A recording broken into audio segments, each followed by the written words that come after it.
Bonjour, je m'appelle Sylvie Nicolas.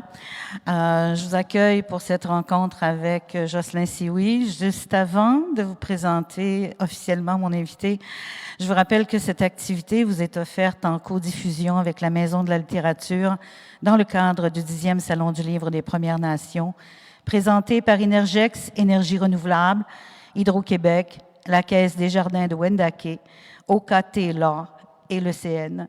Réalisé par Koyatonk, l'édition 2021 est rendue possible grâce à l'appui financier du Conseil des arts du Canada, du gouvernement du Canada et du gouvernement du Québec. Alors, allô Jocelyn? Allô Sylvie. Alors, on se connaît un petit peu plus, Jocelyn et moi, donc on ira bien sûr avec le tu. J'espère ne pas offenser personne, mais je sais que toi, je t'offense pas en te tutoyant. Pas pantoute. C'est un créateur, Jocelyn, c'est un rassembleur, c'est aussi un marionnettiste. D'abord et avant tout, peut-être un marionnettiste. C'est un dramaturge, c'est également un acteur et il est le fondateur de Belles et Brutes, qui est accompagné de marionnettes. Hein? Auteur, concepteur, interprète de plusieurs productions. Tu as aussi tu as aussi fondé le OUF, j'adore ça, OUF, qui est dans le fond le OFF du Festival des Casteliers. Ça, c'est depuis quelques années déjà. Hein? Depuis 2013. Depuis 2013. Et il n'y a pas très longtemps, tu t'es engagé dans une recherche absolument incroyable qui a donné naissance à mon oncle Jules, ton essai sur ton grand-oncle Jules Sioui. Il faut quand même dire aux gens que son essai a été finaliste à Voix autochtone, finaliste au prix également Alain Grandbois, décerné par l'Académie des lettres. Ben, bienvenue, Jocelyn. Bien, merci, je suis content d'être là. Alors, derrière toute histoire, il y a une histoire. Et derrière mon oncle Jules, il y a, je vais le dire tout de suite, ce moment où tu es en train de lire La femme qui fuit d'Anaïs Barbeau-Lavalette, page 175. Tu t'arrêtes soudain parce que tu es en train de lire, tu vois apparaître le nom de ton grand-oncle Jules. Et c'est là que l'aventure commence. Oui, exactement. En fait, il y a un événement que je raconte pas dans le livre parce que je savais pas trop comment le mettre en mots sans être trop virulent. C'est pas longtemps avant ça, j'avais commencé à faire une formation pour donner des ateliers dans les écoles sur l'histoire. Et le programme faisait systématiquement l'exclusion de tout ce qui était lié aux Autochtones. Et en lisant le programme, donc, à un moment donné, je fais des petites recherches. Il y avait, par exemple, le nom de Nakona qui apparaissait, mais on parlait pas de ses deux fils. On parlait pas. Puis là, moi, je me mets à apprendre des choses en quelques clics. Et là, je dis, pourquoi c'est pas dans le programme? Et la dame de me répondre, on peut pas tout mettre. Et là, moi, d'écrire une lettre d'à peu près, je sais pas combien de mots, mais très, très, très chargée, dans laquelle je lui disais que je ne pouvais pas aller vers ça quand systématiquement on occultait une partie de l'histoire. Pas longtemps après cet événement-là, je lis La femme qui fuit, donc je suis déjà dans cette réflexion-là sur l'histoire. Un petit peu enragé, je dirais. La colère des Sioui était pas loin. Et là, je tombe sur cette page-là, et là, mon réflexe, c'est tout de suite de faire deux choses. Premièrement, d'appeler mes parents s'il y avait la fameuse caisse que mon père avait, dont mon père avait hérité, et en même chose, mon réflexe, c'était d'aller sur Internet pour voir qu'est-ce qui restait, pour me rendre compte qu'il y avait très peu de choses. Et il y a une phrase de Serge Bouchard qui est apparue dans cette recherche-là qui disait « Tout reste à écrire sur Jules Sioui parce qu'il y a très, très peu de choses, mais cet homme-là a une influence très, très grande. » Fait que là, j'ai fait « Ben là, j'ai mon sujet, je veux écrire là-dessus. » Puis ma première idée, c'était d'écrire une pièce documentaire sur le sujet.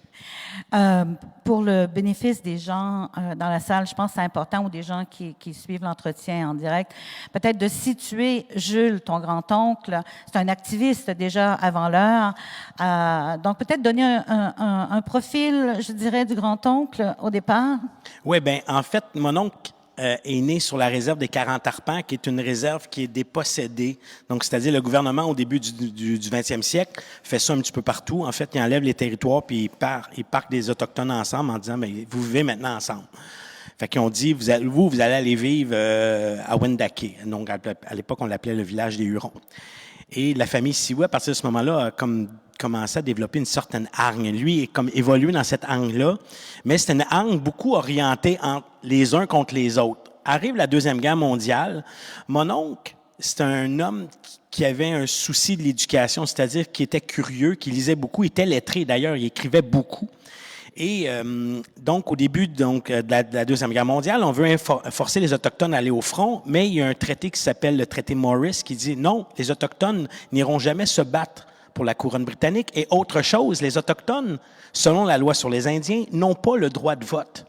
Donc, on envoie les Autochtones au front, lever de bouclier, puis c'est pas seulement lui, ça se faisait un petit peu partout au pays.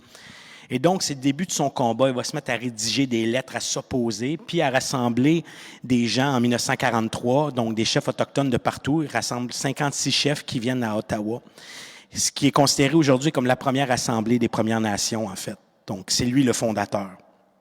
L'année suivante, il persiste et signe. Là, c'est 200 chefs de partout en Amérique du Nord. Donc, il se met à vraiment être le rassembleur, à celui qui envoie des lettres un peu partout. Donc, il devient activiste, il lâche pas l'os.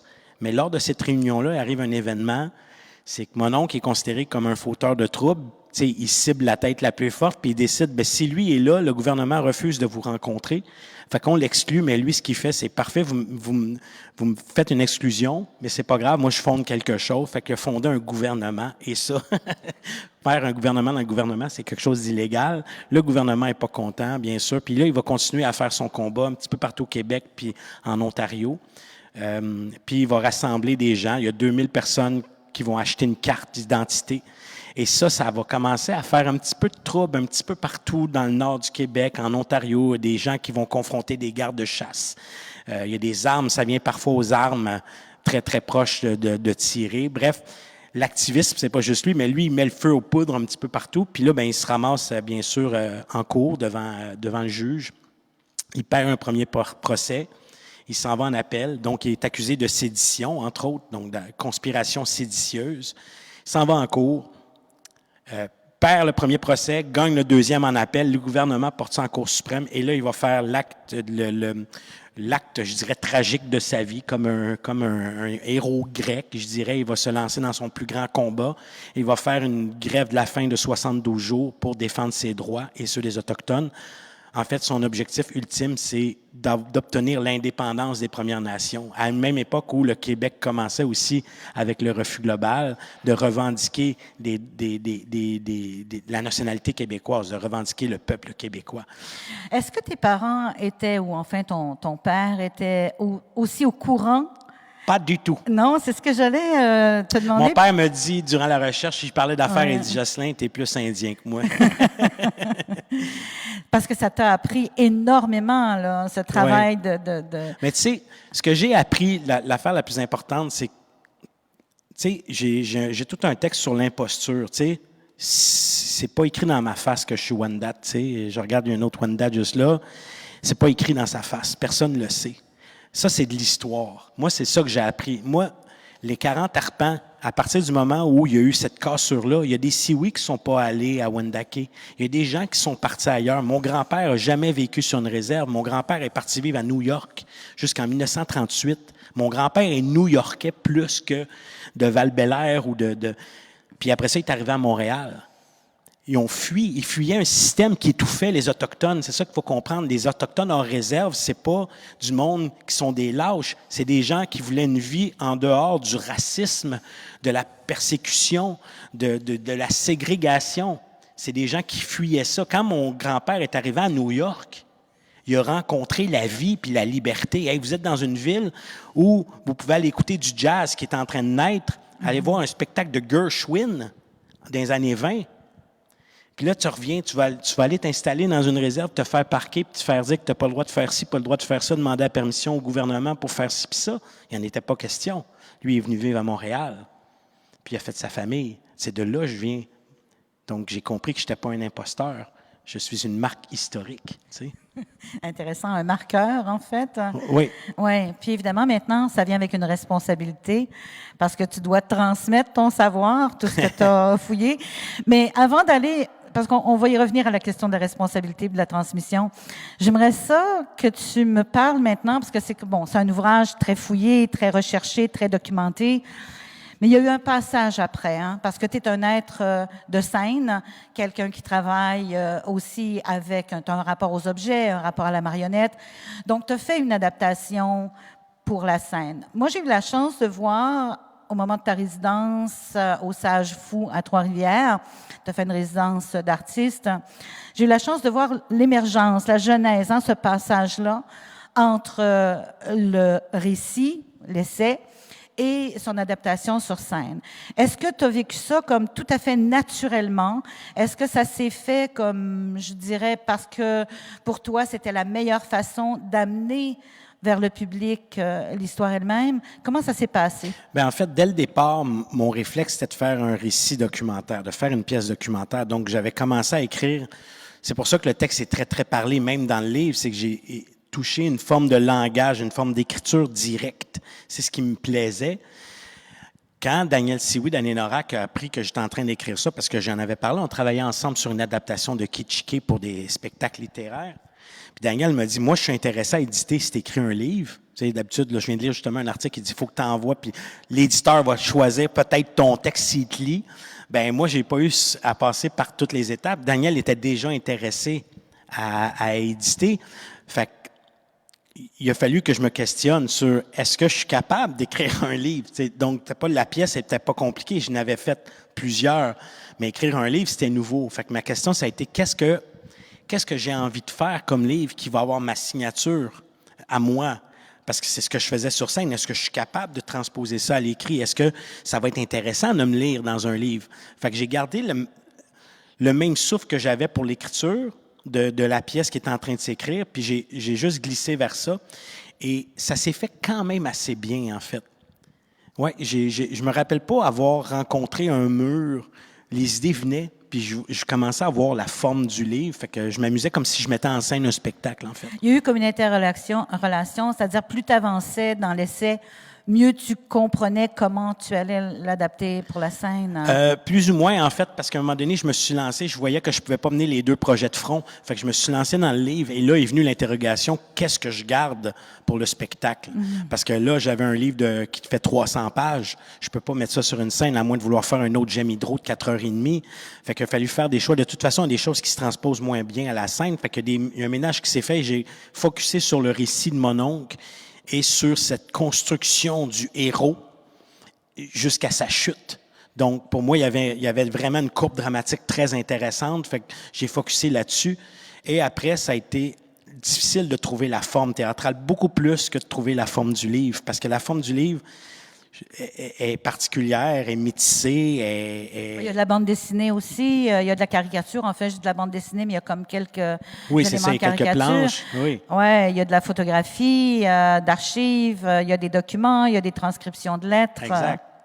Et donc, de passer à la scène, c'est comment je fais ça. Puis j'ai eu beaucoup de difficultés parce que j'étais tellement collé sur le livre que je voyais pas comment le transposer à la scène et j'en ai fait des cauchemars. Un an, en fait, j'ai fait une première résidence aux Écuries et je présente un truc. Je travaille avec Mélanie Baillarger qui fait les illustrations du livre, mais les marionnettistes aussi, conceptrices de décors, etc. Fait que je pars avec elle, on fait une résidence, puis là, je dis, bon, mais on va raconter l'histoire de Jacques Cartier, on fait des personnages en 2D, tout ça. On travaille pendant une semaine, je reçois les commentaires du public, je suis pas à l'aise tellement sur scène quand je le fais, j'ai pas encore trouvé la forme, puis je sors en disant, merci beaucoup, on a eu beaucoup de plaisir, mais c'est pas ça qu'on fait. Puis là, je suis parti chez nous, puis pendant 2 mois, j'ai remué ça dans ma tête en me disant, qu'est-ce que je fais? Puis le livre n'était pas encore fini d'écrire à ce moment-là, on était dans la dernière période, et au mois de février juste avant la pandémie, donc 2020, je me suis réveillé en plein milieu de la nuit. J'avais vu mon décor. Puis là, parce que moi, tout part souvent, mes spectacles partent souvent d'un décor et d'une scénographie. Je suis marionnettiste, puis Geneviève qui est là, qui est marionnettiste, pourrait... Tu sais, on part beaucoup de l'objet, de ce qu'on veut fabriquer. On part pas tout le temps souvent d'un texte. Il y a des images qui nous viennent dans la tête. Puis à partir du moment où j'ai vu les écrans et les boîtes d'archives, parce que mon décor est composé de 3 écrans et de boîtes d'archives avec une table centrale, j'ai tout vu ça dans ma tête, en rêve. C'est la première fois de ma vie que ça fait ça. Ça a l'air ésotérique, vu de même. Là. Je suis pas du tout ésotérique dans la vie, mais je peux vous dire qu'à partir de ce moment-là, je rentrais en résidence au Sage-Fou. Je retournais au Sage-Fou faire une résidence. Et à partir de là, tout a déboulé. Tout a déboulé. Le style de marionnette qu'on allait faire, toutes les réflexions, les images vidéo, bref, tout a commencé à prendre une forme. C'est intéressant parce que je te l'ai jamais dit, on n'a pas eu l'occasion de nécessairement discuter de la démarche pour la scène. Mais quand j'ai assisté à cet extrait que tu nous as servi au Sage-Fou d'ailleurs, au moment de ta résidence, j'étais impressionnée, entre autres, par, je dirais, l'abandon au sujet. Tu avais une sorte d'abandon naturel au sujet. Et comme je n'étais pas au courant de ce que tu avais vécu à l'autre résidence qui précédait, là, je comprends mieux. Ça veut dire que tu avais déjà eu à ce moment-là ce rêve, on va l'appeler prémonitoire, mettons. Tu avais déjà eu cette idée de ce qui t'entourait, même si au moment de l'extrait que tu nous as donné là au Sage-Fou, il y avait que toi. Il fallait imaginer autour de toi. Oui, en quelque sorte, oui. Puis oui, c'est ça. Il y avait un abandon, donc est-ce que exactement. Tu l'as senti Moi, aussi? En fait, cette question d'abandon est intéressante parce que j'ai décidé déjà en écrivant de ne pas résister à tout ce qui venait à moi. Puis ça vient d'une époque où je suis tombé malade. Puis j'étais malade des reins, puis je me demandais qu'est-ce qu'il y avait devant moi, la vie ou la mort. Et ces moments-là te demandent un abandon. Tu n'as pas le choix. Si tu résistes, tu vas craquer. Puis je craquais. Plus que je résistais, plus que je craquais. Et à un moment donné, j'ai juste laissé aller jusqu'à la greffe en 2019. Ça fait 2 ans que je suis greffé. Donc, il y a des choses que j'ai laissées aller. Puis j'ai décidé de suivre cette voie-là parce que c'est la voie qui a été la plus payante pour moi, de laisser aller l'émotion, de laisser aller tout ce que j'avais envie de dire, de ne plus mettre de filtre. J'ai pas envie de mettre de filtre entre moi et les gens. On est pareil. Je suis pas sur un stage, je suis avec les gens. Même chose, je n'ai pas écrit un livre parce que je suis un auteur. Je suis quelqu'un qui a le goût de communiquer une histoire à quelqu'un qui va la lire. Fait que j'ai décidé de juste abandonner ça. Puis je pense que le personnel, c'est la chose, sans rentrer dans le trop personnel non plus, là, je me garde une petite gêne, mais le personnel permet cette rencontre parce que tout le monde vit des choses. Fait que c'est pas le récit juste de mon oncle, c'est le récit d'un gars qui écrit une histoire puis qui comprend des choses sur sa propre vie. Puis c'est un abandon de les comprendre. Je m'étais jamais posé de questions sur la vie, la mort avant, là. En fait, la mort me faisait peur. Puis maintenant, j'ai passé par-dessus. Je me suis dit, j'ai réussi ce que j'avais à faire avant. Suis-tu malheureux de tout ce que j'ai fait? Non, pas du tout. J'ai-tu des regrets?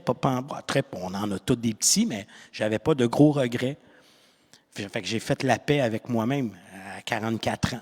Tu sais, je me suis dit, c'est beau. Fait que j'essaye de continuer à faire les choses comme mes parents me l'ont enseigné, d'être bon le plus possible, en faisant des niaiseries une fois de temps en temps.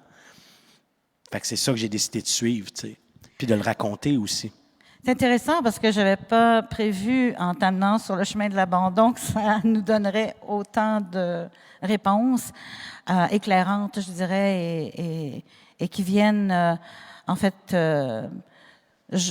c'est comme si elle venait cimenter ta réponse, l'ensemble de la démarche. Cette démarche-là, qui t'a amenée, qui était amorcée avec Kitchike, en fait, l'adaptation pour la scène, parce que c'était un retour à la nation, un retour officiel à la maison, je vais le dire comme ça. Est-ce que depuis Kitchike, depuis Mon oncle Jules, tu sens que ta démarche artistique prend un autre tour? Ah oui, c'est un 180 degrés. Je regarde ce que je faisais avant, dont je suis très, très, très fier.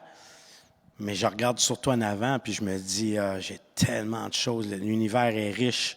J'arrête pas de parler. Tantôt, je montrais, il y a mon oncle Elzéar, je parle un peu dans le livre, c'est un homme fort. Ça m'inspire d'aller creuser ça juste pour raconter une histoire. Même si ça devient une histoire brodée et très, très proche du conte, il y a une panoplie d'histoires à raconter et ça ne limite en rien ce que je suis comme artiste. En fait, ça déploie ça, tout devient possible. Puis j'ai déjà des projets vers d'autres horizons, documentaires. Moi, je suis ouvert à tout parce que je me dis, quand c'est décloisonné, après ça, tu t'amuses avec la forme. Tu essaies de trouver la meilleure forme possible pour raconter ton histoire. Tu sais. Mais déjà, tu explorais au niveau de la forme avec mon oncle Jules, parce que, pas juste au niveau de l'essai comme genre, mais parce que c'est hybride. Hein? Je faisais référence aux images dessinées. Mais il y a aussi le fait que tu amènes comme 3 témoignages qui partent de choses réelles et tu en fais des sortes de fictions qui sont intégrées. Ouais. J'aimerais ça que tu nous en parles Oui. de ça. En fait, il y avait énormément de choses qui étaient racontées dans le procès. Le procès pour sédition était très intéressant, ne serait-ce que pour comprendre comment les affaires, la justice traite les affaires autochtones.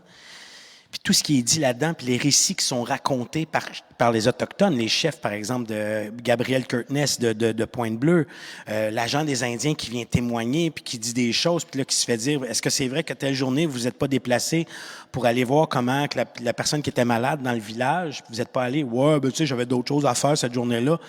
Fait que là, tu as tout un portrait qui est dressé, puis je me suis dit, comment je raconte tout ça?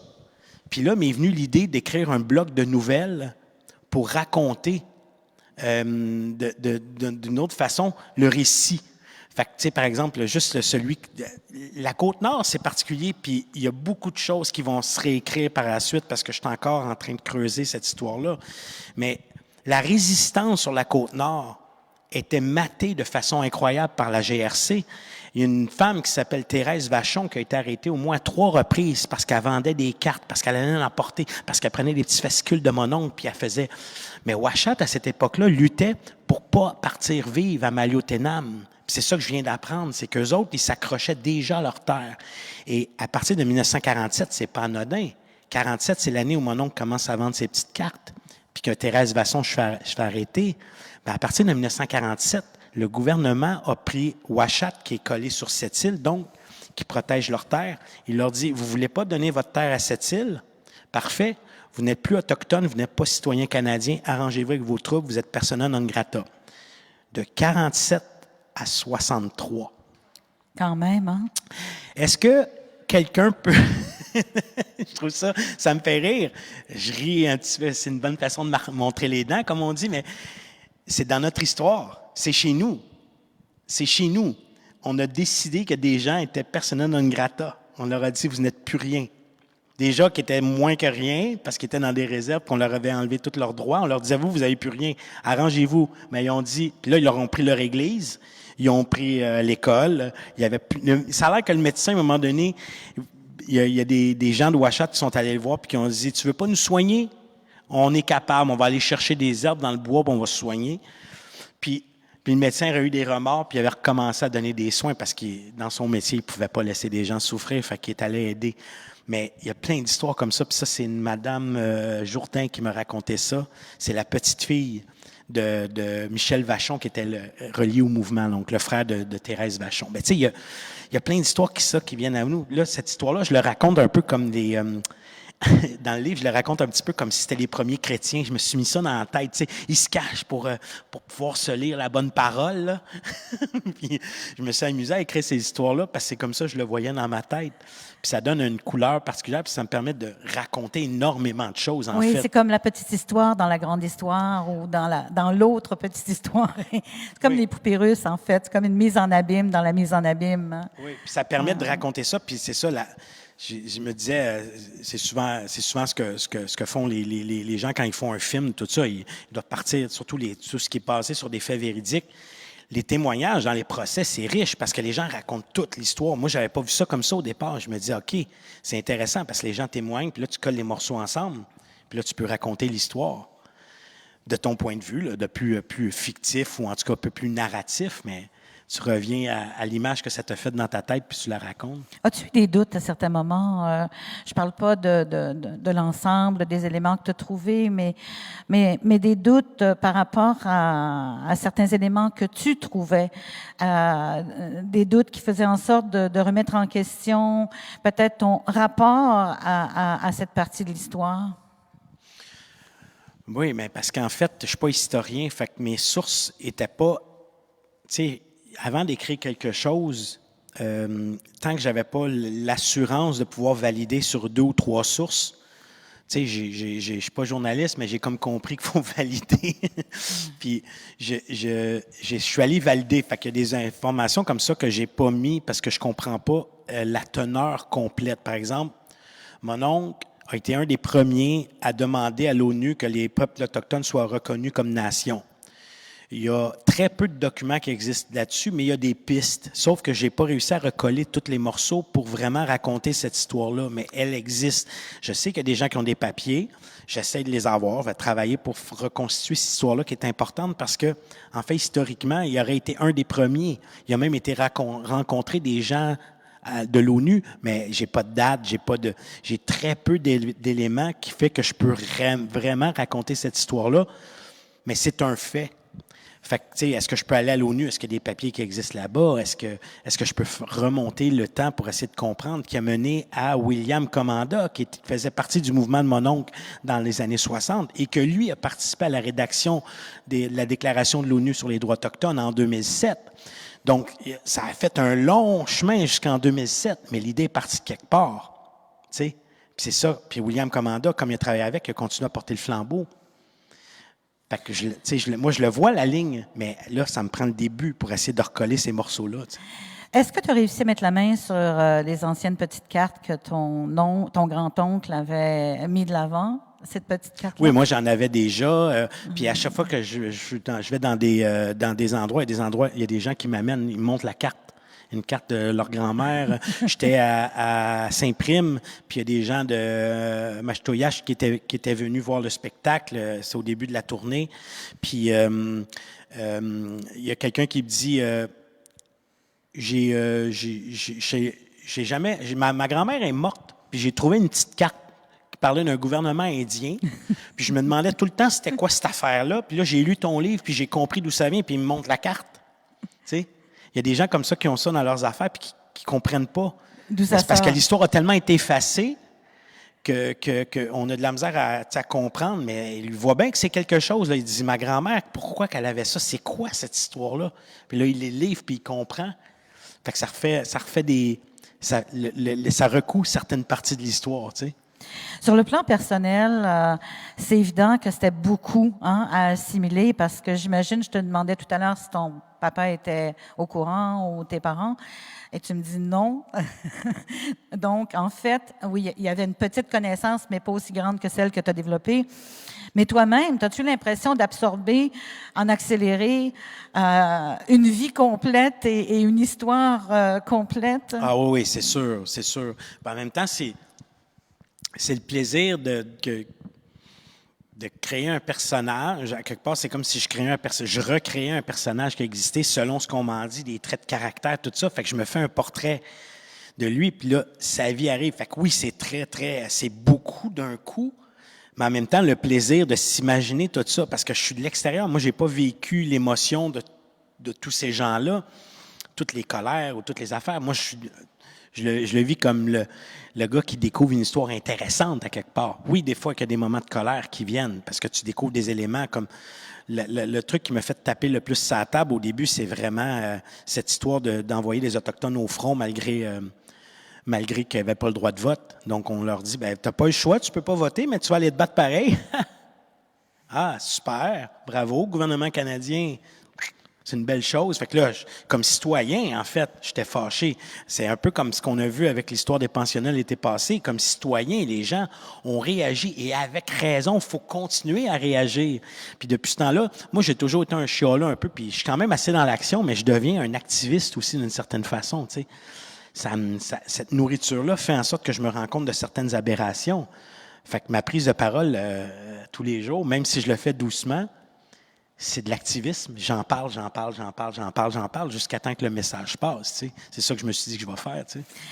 Quand tu viens sur scène au Périscope au mois de décembre, moi, j'ai pas vu la version active, finale, celle que tu as présentée. Tu l'as présentée aux écuries à Montréal. Oui, on a présenté déjà 24 fois depuis septembre. Est-ce que tu incarnes mon oncle Jules à un moment donné ou si tu restes le gars qui a découvert son mononcle? Je reste toujours le gars qui a découvert son mononcle. Mon oncle est présent sous forme vocale enregistrée. OK. Des fois, c'est le vrai mononcle en 1984, mais des fois, c'est un mononcle que moi, je personnifie sur bande. Il y a peut-être une fois où je manipule mon oncle, mais tu sais, c'est très, très bref dans le spectacle. Je personnifie pas beaucoup de personnages, en fait. Tout est là, mais mon oncle est présent. Mon oncle est présent sous forme de marionnette. Il est présent vocalement.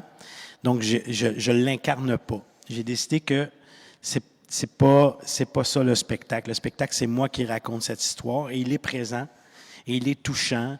Il est entier, mais j'en parle. J'ai pas encore demandé aux gens s'il y avait des questions, mais on aurait un petit 10 minutes s'il y a des gens qui ont des questions à poser à Jocelyn. Vous en avez une? On va avoir quelqu'un qui va vous apporter un micro, ce sera pas très long.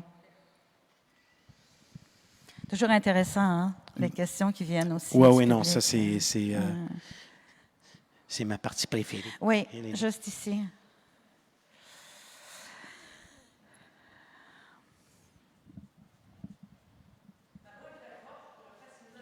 Non, je pense que c'est aussi pour l'enregistrement. C'est aussi pour les. Oui, c'est pour le bénéfice. Alors. Okay. Moi, c'est par rapport aux 40 arpents.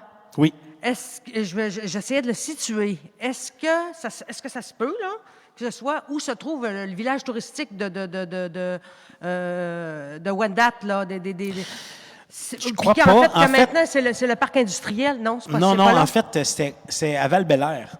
Donc, on appelait ça Val-Saint-Michel à l'époque.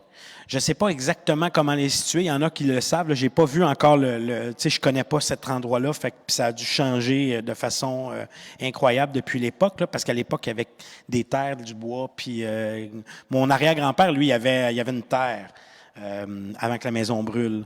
Fait qu'il y avait des animaux puis tout ça, là. Il y avait une petite fermette.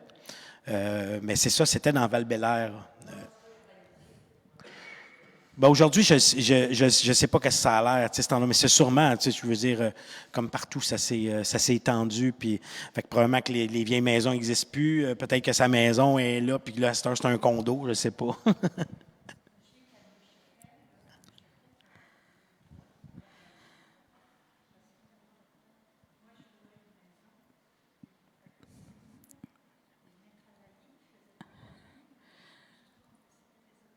Il y a des Autochtones qui construisaient là. Ah ouais, ben ça, le gouvernement canadien, le gouvernement, ce qu'il faisait, il décidait, lui, terre autochtone ou pas, on le voit encore récemment, c'est un enjeu, hein, même gouvernement Legault, il peut bien dire que c'est l'histoire du Canada, l'affaire de la loi sur les Indiens, mais le Québec a pris beaucoup de terre, puis ils le font encore jusqu'à très, très récemment, le bois, on se sert à même sans poser de questions, et là, on commence à avoir des réflexes de poser la question. C'est très, très récent. Tu sais, il vient de faire un comité sur le hockey, puis il n'a pas invité de joueurs autochtones ou de gens à se questionner sur les communautés autochtones. Les réflexes ne sont pas là. Il faut qu'ils développent le réflexe. Tu sais, maintenant, Hydro-Québec a compris qu'il n'y a pas le choix de demander. Tu n'as pas le choix d'aller voir et de faire un deal quand tu es en territoire non cédé. Tu n'as pas le choix. Tu sais, je ne viens pas construire un pipeline dans ta cour. C'est ça que je fais pas. Je viens pas construire un pylône électrique dans ta cour, chez vous. Il faut qu'ils viennent te demander la permission. Il faut qu'ils te disent, puis te donner des redevances. S'il y a un puits de pétrole dans ma cour, je suis bien content, viens, tu as découvert du pétrole dans ma cour, mais je suis oui, c'est super. Si tu creuses un puits, peux-tu m'en donner un petit peu de l'argent? Parce que finalement, c'est dans ma cour que tu l'as pris. C'est chez nous. Fait que, tu sais, toute cette notion-là est en train de devenir un peu plus claire. C'est comme si on est en train de comprendre que, ben c'est ça, il y a un fameux livre qui vient de sortir, c'est le Québec qui s'est construit dans mon pays, là. Mais c'est ça. C'est ça qu'il faut comprendre. C'est pas parce que les gens veulent l'argent des autres puis veulent tasser le monde. Tu sais, c'est comme on les dit à Montréal. C'est pas parce que le territoire est non cédé que les gens vont être tassés. C'est pas ça qui va se passer. C'est plus de le reconnaître puis de dire bon, mais donc ce territoire-là est partagé. Tu sais, il est partagé. La cour chez vous, elle est partagée aussi. Tu sais, elle appartient pas juste à la personne qui l'habite. On est très territorial, en fait. Dans ton essai, Jocelyn, tu reviens souvent à la petite Maison Blanche, à l'éclairage, au son, au cliquetis de la machine à écrire de mon oncle. Mon oncle a beaucoup écrit sur sa petite machine. As-tu eu accès à ces objets-là, comme la machine à écrire, par exemple, ou... Non. Non, j'ai visité la maison de mon oncle plus jeune. Je suis retourné parce que Lionel Sioui y habite. Fait que je sais elle est où, j'ai visité la maison, mais j'ai pas retrouvé d'artefact. Mon père a eu en sa possession pendant de nombreuses années le bâton de la parole de mon oncle. Il l'a redonné au grand chef à l'époque, qui était Conrad Sioui, en disant, c'est pas à moi d'avoir ça, parce qu'il l'avait récupéré, puis il regardait Conrad aller, puis il est allé porter le bâton de la parole en disant, je comprends pas pourquoi c'est moi qui ai ça. Mais tu sais, j'ai pas eu, en fait, à part ces documents écrits, j'ai pas eu accès à des trucs. Même une certaine époque, il a été complètement, tu sais, il est dépouillé de ses biens. Les gens rentraient chez eux, puis parce qu'il avait perdu un peu la tête, il partait avec son stock, ses costumes d'apparat sont disparus. Il y a un paquet d'affaires qu'on sait pas sont où. Puis je pense qu'ils existent encore. Dans la première boîte d'archives, y a-t-il un élément qui t'a plus touché qu'un autre, cette boîte que tes parents avaient gardée? Est-ce qu'il y a un document qui m'a touché plus qu'un autre? En fait, c'est toujours intéressant quand tu retournes vraiment dans le temps puis tu comprends où le document vient. Fait que sur le coup, c'est rien, c'est un document. Puis à un moment donné, tu commences à lire un paquet d'affaires, puis là, tu te dis, attends, il n'y a pas une lettre. Puis là, tu retournes à Stanislas Sioui au début, en 1890. Puis là, tu as une lettre. Puis là, tu fais, là, tu viens de comprendre le morceau de puzzle. Ça, c'est très touchant, en fait, quand ça arrive, parce que sur le coup, il n'y a rien de document. C'est juste un document que tu lis hors contexte. Quand tu le mets dans son contexte, il vient peut-être de mettre une pièce de puzzle à un endroit. Puis il y a quelques documents comme ça qui apparaissent, qui m'ont fait comprendre un peu mieux c'était quoi les 40 arpents, qui m'ont fait comprendre le fameux combat de la famille Sioui. Cette colère-là que je comprenais pas bien, on me disait les 40 arpents, on me nommait des affaires, mais là, j'ai comme compris, tu sais, cette lutte à partir des Grands Lacs jusqu'à Sillery. Sillery se font déposséder par les Jésuites, s'en vont, sont hier un petit peu partout, même jusqu'à Sainte-Pétronille, à l'île d'Orléans, reviennent, ils militent pour avoir, je dis militer, c'était pas ça, mais à l'époque, ils devaient chialer plus que militer, pour avoir une terre qui est devenue les 40 arpents. Puis encore une fois, on leur enlève une terre, toute cette colère qui les habite, parce que ça se raconte d'une génération à l'autre, puis qui n'ont pas arrêté de lutter jusqu'en 1990, quand Conrad Sioui, avec ses frères, ont réussi à aller faire en cour supérieure, en cour suprême, d'aller faire l'arrêt Sioui. Et donc, cette colère-là, puis c'est là-dessus que j'aimerais écrire par la suite, à quel point la colère des Sioui est venue changer le portrait de l'histoire canadienne. C'est qu'on ne le réalise pas encore, mais cet arrêt-là, c'est ce qui a permis la création du Nunavut, du Nunavik, qui a permis le regard des juges sur les traités. Parce que ça a été la pierre fondatrice qui a dit, maintenant, on ne peut plus regarder les traités de la même façon. Il faut les lire, puis les juges ont commencé à considérer les territoires autochtones différemment. Et là, il y a eu beaucoup de revendications dans les années 90 sur les territoires. Puis on est encore là-dedans. Mais donc, cette colère-là vient de cette dépossession-là, puis elle a duré longtemps. Moi, je suis plus tellement tributaire de cette colère-là, je la comprends, mais j'en suis... Mais tu sais, ça m'a fait comprendre tout ça, en fait. Non seulement tu es tributaire de ça, mais on sent bien que tu as pris une certaine responsabilité par rapport à ça, c'est-à-dire en termes de transmission, de filiation, de continuation aussi. Dans cet essai-là, je le sais parce que non seulement je l'ai vu naître, mais aussi parce que je l'ai relu. Tu as mentionné tout à l'heure que mon oncle Jules était un héros, cette grande montée du héros qui, comme tous les héros de la tragédie grecque, entre autres, connaissent une chute. C'est là où, à nouveau, la responsabilité ou la notion de, je dirais, de devoir de mémoire devient comme fragilisée d'une certaine façon, à tout le moins extrêmement délicate. Est-ce que tu as le goût d'en parler parce que tu le fais Oui, oui. dans le livre? Moi, je pense que c'est, tu sais, ça a été nommé beaucoup déjà, puis j'ai pas peur j'ai pas peur d'en parler de cette chose. Mon oncle, dans les années 40, au milieu des années 40, a été poursuivi, il était barbier et il y a eu une poursuite contre lui de 5 garçons qui ont déposé une plainte contre lui pour attouchement. Donc, il était accusé de grossière indécence. Aujourd'hui, on dirait pédophilie. Puis à l'époque, mon oncle, son premier procès-là, il s'est défendu lui-même. Et il a gagné son premier procès. Puis dans la famille, ce qu'on m'avait dit, c'est ça, c'était un coup monté. Le gouvernement, c'est vrai qu'il essayait de le faire taire par toutes sortes de façons. On lui a donné des pots de vin, on lui a offert une job à Ottawa pour qu'il ferme sa gueule. Il y a un paquet d'affaires qui ont été faites à cette époque-là. Fait que ça rentrait dans cette logique-là. Mais là, à un moment donné, il y a quelqu'un qui dit, Jocelyn, c'est un peu, tu sais, je comprends ce que tu essaies de nous dire, tu n'as pas de fait pour en parler plus, mais c'est rare qu'une accusation comme ça soit posée sans fondement. Et peu de temps après ça, je tombe sur un article. Peu de temps, en fait, après ma grève de rein, je tombe sur un article où cette cause-là a été portée en appel et il a perdu. Et là, moi, de me ramener un petit peu à la raison, de me dire, tu sais, c'est ça. Il faut qu'à un moment donné, tu te fies aux faits. Les histoires familiales, c'est une chose, c'est complexe. L'histoire familiale, c'est des affaires d'émotion. Il faut rester aussi un petit peu au-delà de l'émotion. Et là, j'étais devant cette chose parce que quand tu réalises que c'est vrai, que ça s'est passé pour vrai, puis que c'est ça, cette histoire-là, c'est ça qui s'est passé. En tout cas, jusqu'à preuve du contraire, bien sûr. Jusqu'à preuve du contraire, mais tu sais, il y a quand même 5 plaintes de garçons. Là, je me suis dit, j'arrête. Je suis pas capable, je sais pas comment écrire ça. Je suis en train de créer un héros. Dans ma tête, c'était, je vais vous montrer le héros autochtone, tu sais, celui-là du 20e siècle qui n'a pas été raconté. Puis je découvre son talon d'Achille. C'est très bouleversant. c'est l'affaire que tu n'as pas imaginée. Et là, tu ne sais pas quoi en faire. Et je commençais à travailler aux écuries. On venait de me proposer de présenter le spectacle.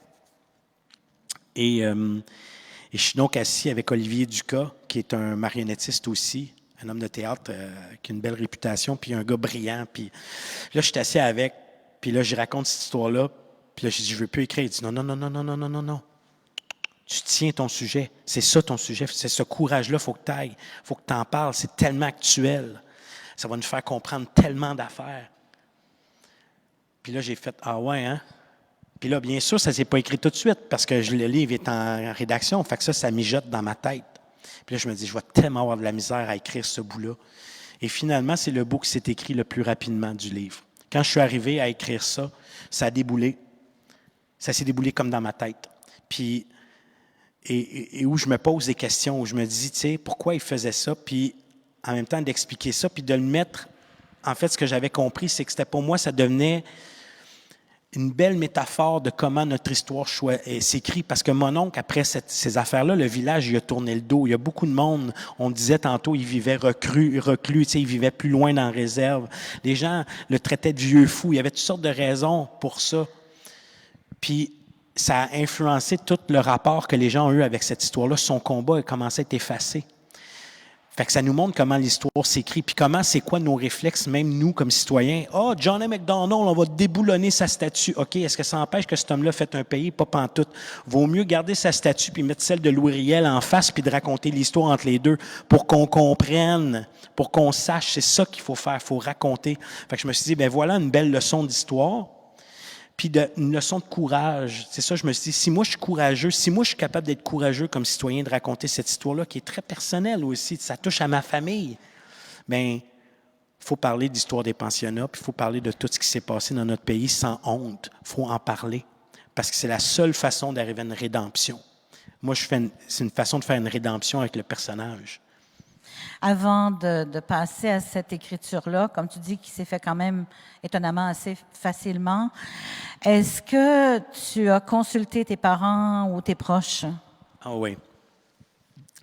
Je me foutais un peu de ce que les gens dans la famille Sioui pouvaient dire en général, parce que je connais pas grand monde, puis je sais qu'il y a des gens dépendants émotifs, tu sais, je voulais pas rentrer là-dedans. Mais la personne qui m'a donné la caisse, c'est mon père. Fait que ça, c'était... je me suis assis avec mon père. Père, il faut que je te dise de quoi. C'est vrai, mon oncle qui touche au garçon. Et là, il m'a regardé, il a fait... premièrement, il a fait ça de même. Qu'est-ce que tu veux?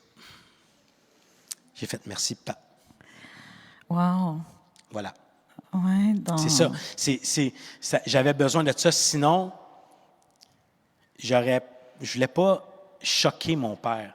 Peut-être que s'il m'avait dit « Je te crois pas, je veux pas que tu écrives ça », j'aurais peut-être pas écrit. Parce que pour moi, l'art, c'est pas une affaire de à tout prix pour me brouiller avec le monde. Pas pour un livre, pas pour une histoire que je raconte. T'sais. J'aimais mieux faire « J'abandonne » pour garder la relation qui est magnifique avec mon père. T'sais. C'est beaucoup plus précieux. T'sais. Mais je pense que mon père, c'est quelqu'un de raisonné et qui n'aurait pas été en colère longtemps. Mais tu sais, j'aime mieux le voir comme ça, me dire, ben c'est important d'avoir son... C'est l'aîné, c'est lui qui doit me dire, oui, vas-y, écris, c'est important que tu écrives ça. À partir de maintenant, bon, on va bien sûr tout de suite dire aux gens que tu seras en prestation sur scène, sur la scène du Périscope. Peux-tu nous rappeler les dates, s'il te plaît? Oui, je joue au Périscope du 8 au 18 décembre, donc ça s'en vient très, très bientôt, là. L'adaptation sur scène de Mon oncle Jules qui garde le même titre, hein? Oui, c'est Mon oncle Jules. Puis pour la première fois, j'ai mis mon nom à côté d'un titre de spectacle. Habituellement, je mettais le nom de ma compagnie. Puis c'est moi qui écrivais tout le temps, mais c'est mon nom qui apparaissait juste comme en petit des fois dans les crédits. Mais là, je me suis dit, je suis un si-oui, il faut que je mette mon nom. je l'assume pleinement. Tu portes entièrement le spectacle. Oui, je le porte, tout à ça. fait. La compagnie est là, mais c'est quand même toi qui le portes. Jocelyn, on peut-tu avoir un petit avant-goût en terminant de ce qui s'en vient comme projet que tu es en train, parce que je suis certaine que tu es en train d'en façonner un, là, un petit peu dans la glaise en attendant? Oui, bien, comme je disais tantôt, j'ai un projet, je travaille, l'hiver dernier, j'ai été approché par un gars qui s'appelle Nigan Sioui, qui est aussi un cinéaste, qui fait, en fait, un film qui tourne un petit peu partout en ce moment, dans des festivals un peu partout, puis il m'approche, puis il me dit, j'aimerais ça faire un documentaire sur les Sioui, sur ce combat-là qui a été mené. Au départ, je voyais pas trop. Là, je commence à comprendre un peu plus où on va. Fait qu'on travaille là-dessus. Là, je dois être en rédaction très prochainement pour remettre un script parce qu'on a une subvention pour écrire un script. Après ça, est-ce que le documentaire va se faire? Je ne sais pas. Là, c'est sûr que d'autres projets, des fois, qui sont en chantier d'adaptation de la pièce, tout ça, il n'y a rien de sûr. Fait que je peux plus ou moins en parler. Mais là, j'ai dit à Daniel Sioui, l'éditeur, j'ai dit, je sais que j'avais déjà des idées pour la suite. Je veux parler de l'exode des peuples autochtones.